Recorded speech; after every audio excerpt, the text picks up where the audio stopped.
Hi everyone from Cook at Home. Today we are making khoya, that is Mawa Gulab Jamun.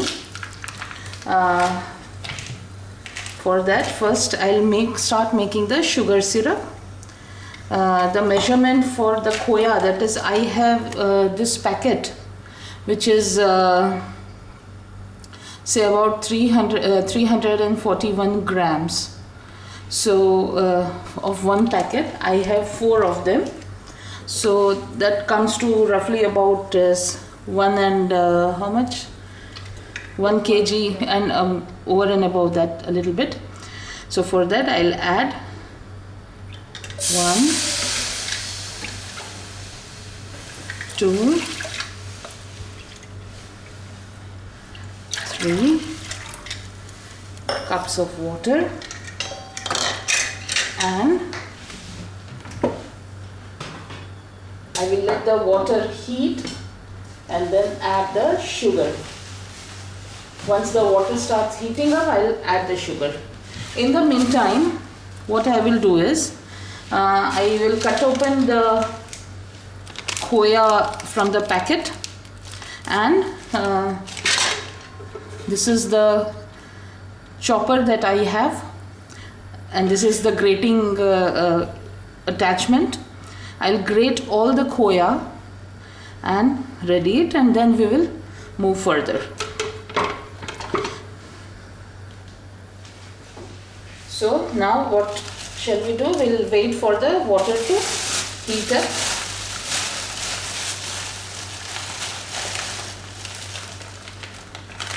Even if not heat up, at least warm up, so the sugar won't settle at the bottom.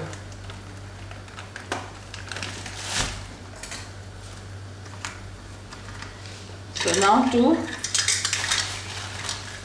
the water is warm. I'll add some 4 cups of sugar. 1, 2, 3, and 4 cups of sugar. Maybe a little more, so I don't want to fall short when I drop the gulab jamuns in the syrup.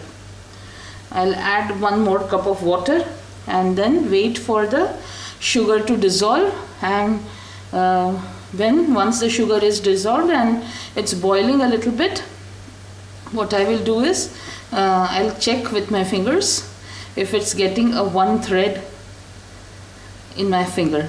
So that is when the syrup would be ready. Now I'll just add a little bit of water. Lavanya, can you fill up 1 cup of water extra? Yeah, sure. And I'm adding, this is milk,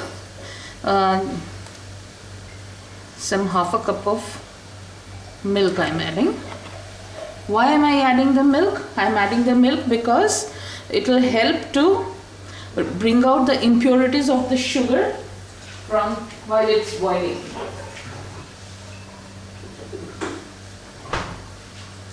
Now let me give the sugar a stir. I have on purpose taken a very broad wok for making the sugar syrup. So when this is what happens when you leave it alone. Let me put it away. Yeah. Now we'll put 1 more cup of water and a little more. Yes, that's a little more for the wok because the water evaporates very, very fast. So we don't want to just have that sticky sugar syrup. We want a nice 1 string consistency, 1 thread consistency sugar syrup, which is just right for the jamuns. Just washing the cup measurement, and now let me stir that's it. So now we will wait for this mix to boil, come to a boil, and the impurities also come out. So that is when again I'll show you how to remove the impurities from the sugar syrup. Now I will grate all the khoya, the mawa, and then move on for kneading the dough for the gulab jamuns. Now see, all the scum has come up. Scum. Yeah, it's, see, the milk curdles and you get all the impurities coming out. See, it brings out all the dirt.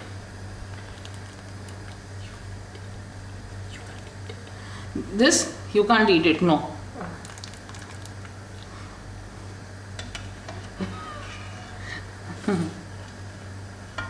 You can't eat it. So you trash it. Yes, absolutely. This is you'll get a very clear sugar syrup once. This is out. Yes. So more will. See, if you observe the plate also, which I have used for removing the scum, is old and this thing. So we'll just trash the scum. Nothing of the scum is going to be of any use to us. Oh, okay. So we are just kind of, removing it. The idea is to get a very clear, Sugar clean, syrup. yes, sugar syrup. We don't want any of the dirt because we want our jamuns to be like perfect.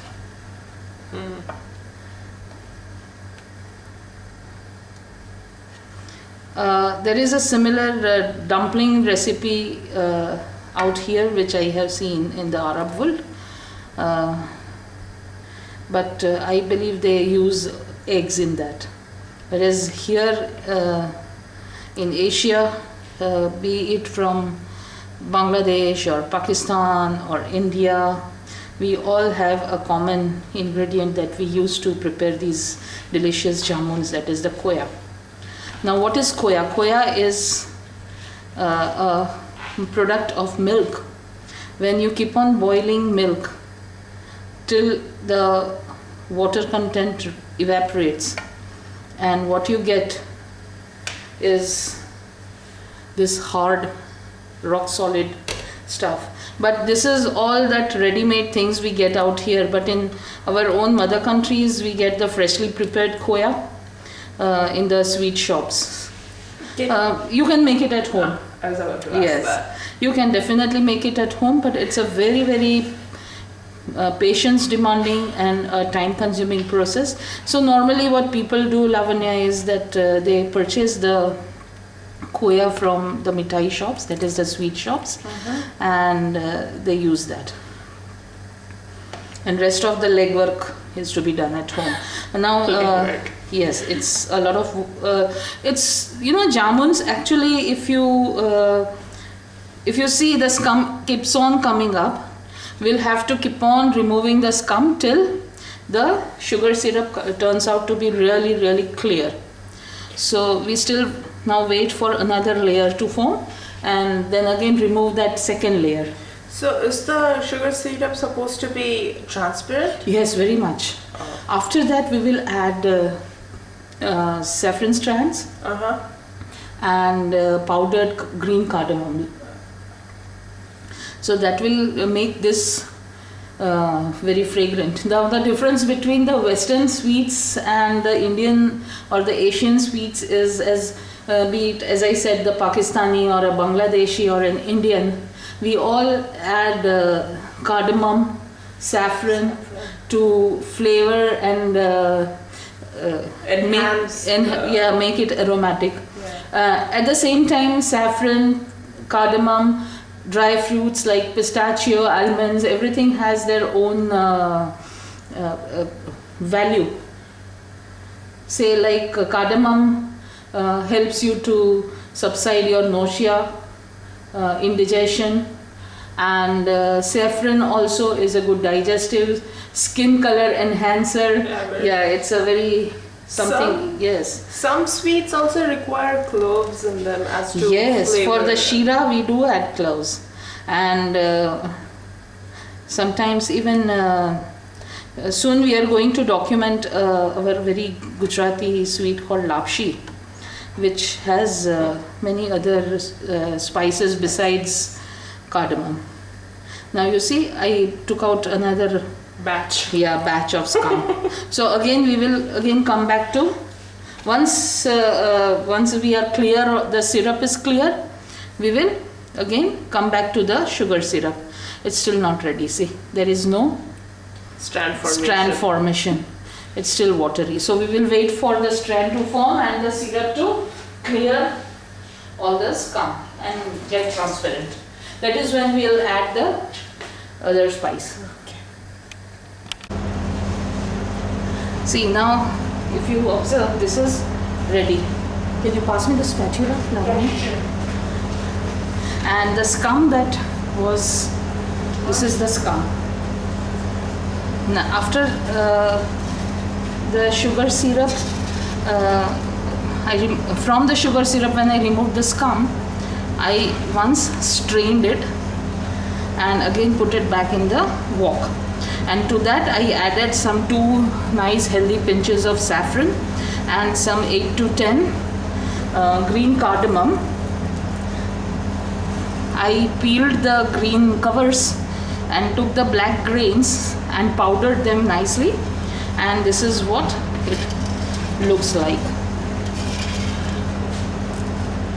See.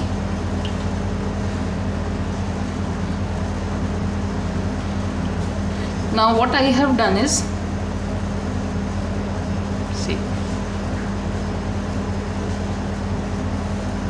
I have kept the sugar syrup just a tad short from forming into a 1 string consistency. One boil and it would be 1 string consistency. Why I have done that? Because once we fry the jamuns, the roundels in the ghee, then we'll put that in this and give a boil over to the sugar syrup, and that is when I will give that final 1 string consistency, and the thing will be ready. So this is ready and I will put it by the side. And if you observe, what I have done is, let me just wash my sticky fingers. I feel very uncomfortable. Now what I have done is, after peeling the cardamoms, I have taken the skin. Now these skin I will put it in my tea box. Just practically let me show you. I have to do a refill of the tea inside, but I'll put it inside and just toss it. So what happens is the fragrance keeps on getting soaked by the tea, and when I make my tea, it would have that natural cardamom fragrance in it. That's my tip, my secret to good tea. Gulab Jamun. Jamun is those roundels that we will make out of khoya, and Gulab is rose. So this is the ingredient which will give the which has given Gulab Jamun its name. We are going to add rose water to the sugar syrup before adding the jamuns. So now we will make the dough for the jamuns. Now we will keep this by the side and we will make the dough.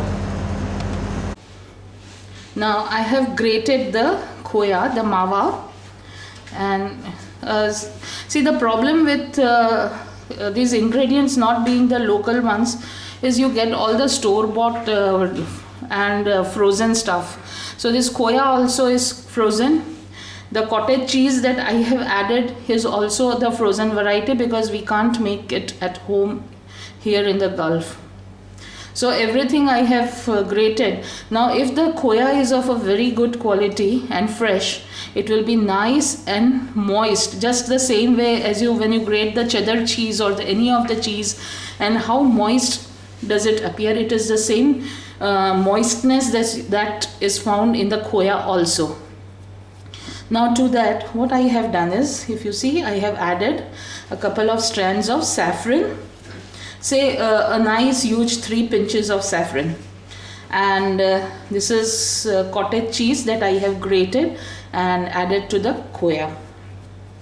Now the khoya is some 1 kilo and a little over that. For that I have added 1 cup of cottage cheese, that is paneer. Now people who don't get the cottage cheese can replace the cottage cheese by ricotta cheese. It is good enough. But just see to it that you don't have the fluids or any of the liquids coming into this khoya. Some 15 to 20 green cardamoms, all peeled, and the black grains powdered and added to this mix. Now to this we are going to add quarter cup of white flour, the refined flour, maida.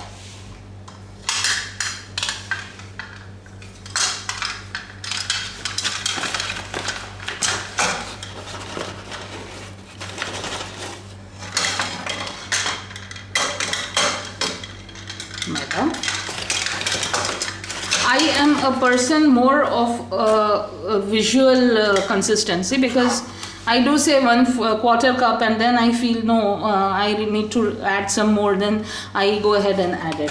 So it's more of a visual thing.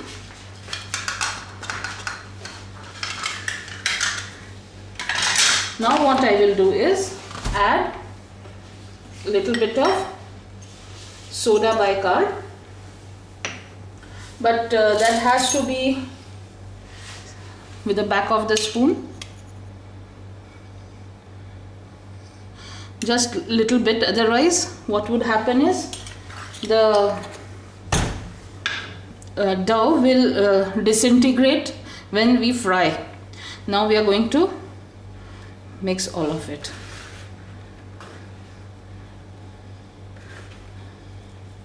You can use both of your hands if you're comfortable. I'm quite okay with my one hand.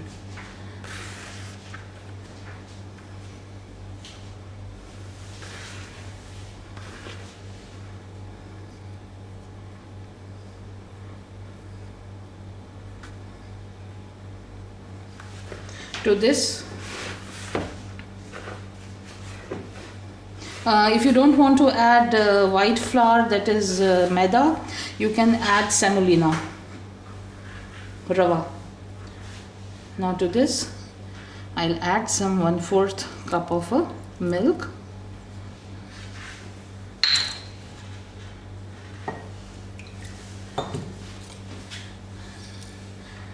Not too much of milk, because anyways khoya is milk. So,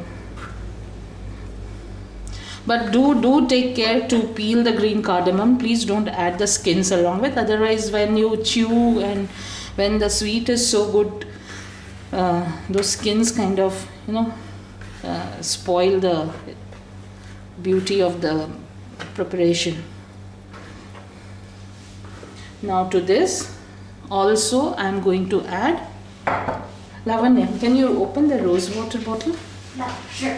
And take this to a half consistency. Okay. While I keep on adding water. Don't add too much of water. Now the dough that we have to prepare is similar to chapati, that is very soft dough. That's it, because we are adding the sugar syrup to the Khoya batter. Rose water to the sugar syrup also, so only a little bit to the khoya. Yeah, you can keep it right here, because we are again going to use it. You can see this fragrance of the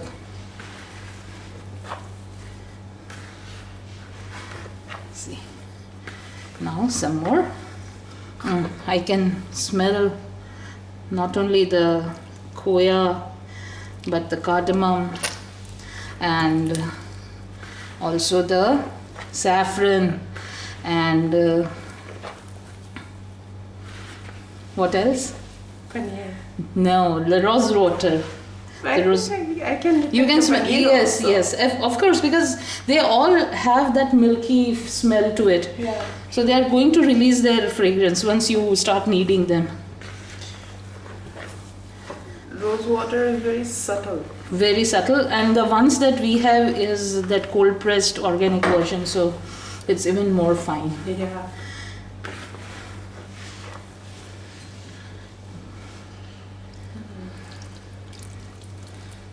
I guess you can smell the Quite a relaxing smell. yes. When your eyes are really tired from the sun or constant computing, you can always dip cotton pads in rose water, cold rose water, and just lie down and put them on your eyes and just relax. Even good, if the rose water is good, you can put some 2 drops in your eyes to cool your eyes. It's really good. It removes. I guess they play the similar role as cucumbers too. Yes, absolutely. Even more than that, because one, Yeah. it has fragrance, so it not only relaxes your inner senses, but also manages to cool your eyes. yes, and also your skin. Yeah, true. I actually use rose water as a toner. I never use the store-bought versions of the skin toners. Now you see, it's kind of coming together. I still need a little water. Should I get some? No, it's enough. Actually, we don't need more than probably 3/4 of a cup or so. Not more than that.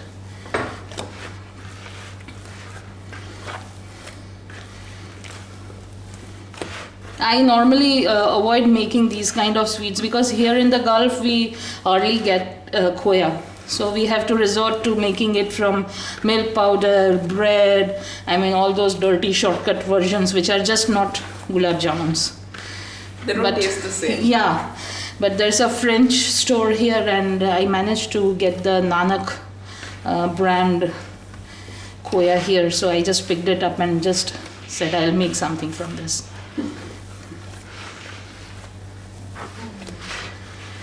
That's it. Some more.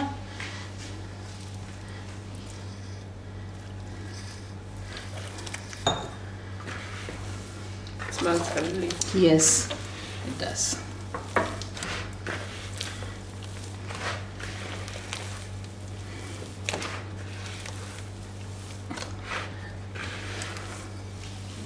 You see how the dough is coming together, Lavanya? Yeah. It's sort of making me impatient because I can't wait to eat it. Yes. Okay, now I'll make those roundels and then we'll start the frying process.